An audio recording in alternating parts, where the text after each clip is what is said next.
Morning. সকাল সকাল নিয়েছি লেবুর জল। সিরিয়াসলি খেতে বকওয়াস, বিকজ আমি টক খেতে পছন্দ করি না, কিন্তু একটু চেষ্টা করছি বিকজ আমাকে বেলি ফ্যাট কমাতেই হবে এনি কস্ট।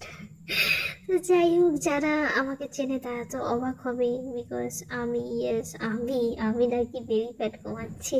সিরিয়াসলি একটা ঘটনা বলি, যখন আমি মেসে থাকতাম না, আমি প্রত্যেকদিন সবাইকে বলতাম আমি আজকে ডায়েটিং করছি, অথচ সন্ধ্যাবেলায় গিয়ে বিরিয়ানি ঠুসে আসতাম।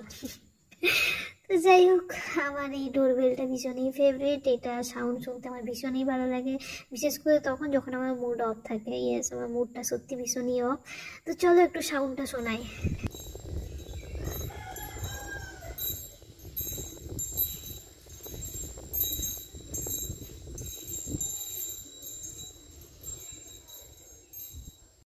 এই যে পিঙ্ক কালারের কুর্তিটা দেখছো, এটা আমি 2021 সালে কিনেছিলাম কলকাতায় গিয়ে নিউ মার্কেটে।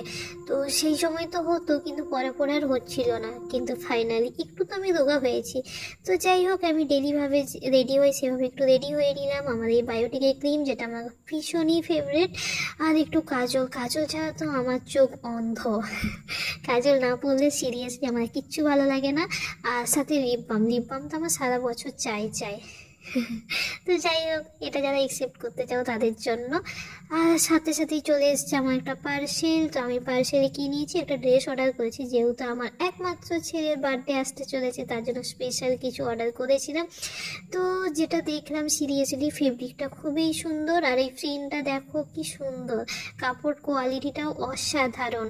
তো টপটাও যেটা শেড এসছে সেটাও সত্যি খুবই সুন্দর।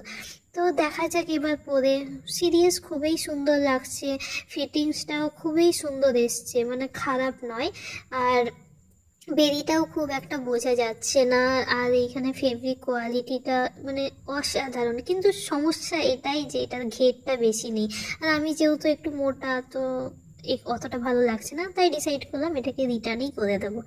তো চলো, আবার রেডি হয়ে গেছি, কেননা মাসির বাড়িতে ইনভিটেশন আছে। সিরিয়াসলি আমরা প্রত্যেকদিন ইনভিটেশন খেতে যাই।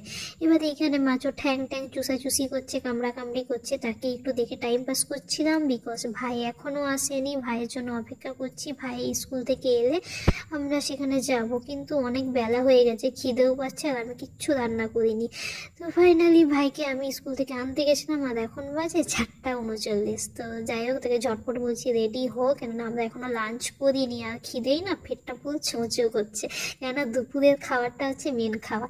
তো এই যে আমরা এখন পৌঁছেই এসছি, আর ভাইকে জিজ্ঞাসা করছি তুই কী নিয়ে এসছিস? ও হচ্ছে আমি পিসিদের জন্য শাক নিয়ে এসেছি, মিষ্টি দেবো না, অ্যাকচুয়ালি ওটা মাছের জন্য। তো পৌঁছে গেছি ফাইনালি, আর seriously I just can wait. আমার মনে হচ্ছে আমি এখানেই বসে ভাতটা খেয়ে নিই, বিকজ আমি সকাল থেকে খিদেই আছি। সকালে শুধু একবার মুড়ি খেয়েছিলাম, আর কিছু খাইনি, যেহেতু বললাম না আমার মুডটা একটু অফ ছিল, তার উপর আমার ডবল মুড অফ হয়ে গেছিলো। তো যার কারণে তেমন কিছু খাওয়া হয়নি। আর এই যে দিদিমাকে ভীষণই মিস করছিলাম, তো দিদিমাকেও দেখতে আসা, প্লাস হচ্ছে একটু ঘোরাঘুরিও, যেহেতু বললাম না মুড অফ। তো যাই হোক, বর্তমানে আমার মুডটা ভীষণই ভালো হয়ে গেছে। তো যাই হোক, আমার জীবনের একটা সমস্যা, যেটা আমার শাড়ি পরতে প্রথমত ভালোও লাগে না, প্লাস আমার কালেকশনে শাড়ি নেই, অথচ আমি ম্যারিড। তো মাসির কাছে একটু শাড়ি ঝাপাঝাপি করছি, যেহেতু আমার একটা ইনভিটেশন আছে, আর যেখানে আমাকে একটু হালকার উপরে গর্জেস শাড়ি পরতে হবে। তো সেই জন্য মাসিকে বললাম কিছু শাড়ি দেখাও, আর আমার কাছে যে শাড়ি আছে সেগুলো ভীষণই সিম্পল, বিকজ আমি সিম্পল শাড়ি পরতে ভালোবাসি, যদিও বেশি কালেকশনে নেই। তো ফাইনালি আমরা রেডি হয়ে যাচ্ছি বাড়ি যাওয়ার জন্য, আর এইখানে বাবার আর ভাইয়ের মধ্যে একটু মস্তি মজা চলছে, আর এই মুড়ির বস্তাটা মারা এনে দিয়েছে, সেটা নিয়ে একটু ওদের খেলাধুলা চলছে। তো বাড়ি এসে যেটা দেখলাম, এই ভদ্রলোক ওনার পাশে গিয়ে চুপটি মেরে বসে আছেন। তো এতদিন ধরে যেটা আমি করতে চেয়েছিলাম, কিন্তু আজকে সেটা নিজের থেকে ওনার পাশে এসে বসলেন।